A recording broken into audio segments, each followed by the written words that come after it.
Hello everyone, कैसे हैं आप लोग। उम्मीद करता हूं आप लोग बहुत अच्छे होंगे। तो बेसिक सा क्वेश्चन ये है, माइंड में बहुत सारे बच्चों के क्लास 10th में हमें बेसिक मैथ करना चाहिए या स्टैंडर्ड मैथ करना चाहिए। तो इससे रिलेटेड कुछ क्वेश्चन है। सिलेबस क्या रहने वाला है बेसिक मैथ का, स्टैंडर्ड मैथ का, पेपर कैसा आएगा, ठीक है, इनका फेल हो गए तो क्या होगा स्टैंडर्ड मैथ में, बेसिक मैथ में, और इनमें मेजर डिफरेंसेस क्या है। क्योंकि बहुत सारे बच्चों को ये लगता है कि स्टैंडर्ड मैथ है, बेसिक मैथ है, सिलेबस अलग होगा, पेपर मुश्किल आएगा, पढ़ने में कुछ ज़्यादा होगा, बहुत सारी चीज़ें हैं। वो सभी डाउट्स आज आपके क्लियर होने वाले हैं। तो सबसे पहली बात हम कर लेते हैं, देखो इसके बारे में मैं आपको थोड़ा सा बताना चाहूँगा कि 2019 में सीबीएसई की तरफ से एक बिग अनाउंसमेंट आई थी उन बच्चों के लिए जो बच्चे मैथ में बिल्कुल क्या है कमज़ोर। तो जो बच्चे मैथ में कमज़ोर हैं उन बच्चों के लिए कुछ आया था। पहले क्या होता था कि मैथ सभी बच्चे का सेम होता था, क्लास में जो भी बच्चे क्लास 10th में है उनका मैथ सबका सेम होता था। लेकिन क्या हुआ, दो भागों में बांट दिया इसको, बेसिक मैथ में और स्टैंडर्ड मैथ में। 2019 में ऐसा हुआ था। तो बेसिक मैथ उन बच्चों के लिए बनाया जिनका मैथ में इंटरेस्ट नहीं है, और ये किसको करना चाहिए और ये किसको नहीं करना चाहिए वो आज इस वीडियो में आपको पता चल जाएगा। तो वीडियो को एंड तक जरूर देखना। चैनल पे पहली बार आए हैं तो चैनल को सब्सक्राइब जरूर करना।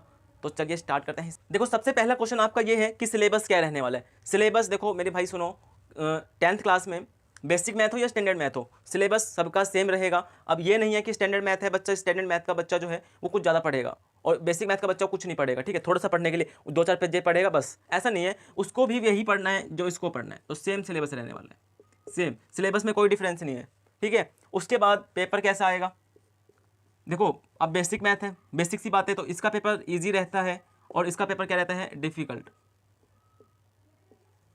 ऐसा कुछ नहीं है, ना इसका पेपर इजी रहेगा ना इसका पेपर डिफिकल्ट रहेगा। देखो पेपर किस हिसाब से डिजाइन किया जाता है, बात ध्यान से सुनना। पेपर इस तरीके से बोर्ड डिजाइन करता है सीबीएसई का। सीबीएसई का पेपर किस तरह से डिजाइन होता है, 40%, ठीक है, 40%, 50% और 10%, इस तरीके से डिवाइडेड रहते हैं परसेंटेज। 40% रहेगा आपका इजी लेवल, 50% रहता है आपका एवरेज लेवल, और 10% आपका रहता है डिफिकल्ट लेवल, ठीक है। डिफिकल्ट ही रहता मतलब कि क्वेश्चन चेंज करके दे देगा या फिर थोड़ा सा स्टेटमेंट बदल देगा, ठीक है, थोड़ा घुमा देगा क्वेश्चन को, इस तरीके से रहते हैं। 10% का मतलब कि 10 नंबर का क्वेश्चन डिफिकल्ट रहता है, बाकी ये दोनों रहते हैं इजी और एवरेज। ये ऐसा इसमें भी रहेगा और ऐसा इसमें भी रहेगा।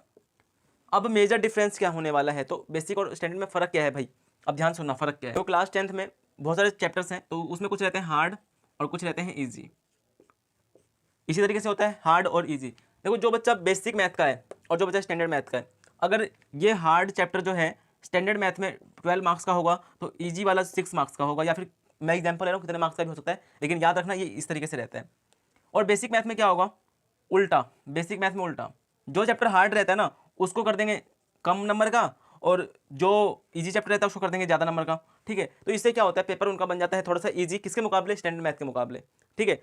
मेजर डिफरेंस क्या है, चैप्टरों का वेटेज, कि जैसे कि कोई चैप्टर मुश्किल है तो उस मुश्किल वाले चैप्टर का जो है वो कम नंबर में पूछ लिया जाता है पेपर में, और जो चैप्टर थोड़ा सा आसान है वो ज़्यादा मार्क्स का आ जाता है आपके पेपर में, वो बेसिक मैथ के लिए। लेकिन स्टैंडर्ड मैथ के लिए क्या है, जो चैप्टर थोड़े से हार्ड है, जिसके अंदर कॉन्सेप्ट ज़्यादा है, ठीक है, थोड़े घुमावदार क्वेश्चन ज़्यादा है, वो उसका वेटेज ज़्यादा होगा। और जो थोड़े से चैप्टर ईजी है, जैसे पोलिनोमियल हो गया, रियल नंबर हो गया, तो उस टाइप के जो होंगे वो कम मार्क्स के होंगे। तो बात समझ में आई, ये है बहुत बड़ा डिफरेंस, और कुछ डिफरेंस नहीं है।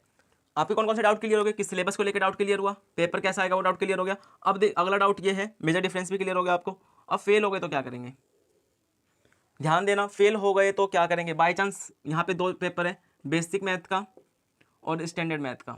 अगर आप बेसिक मैथ में फेल हो जाते हैं तो कंपार्टमेंट का पेपर देना पड़ेगा आपको, बेसिक मैथ का ही।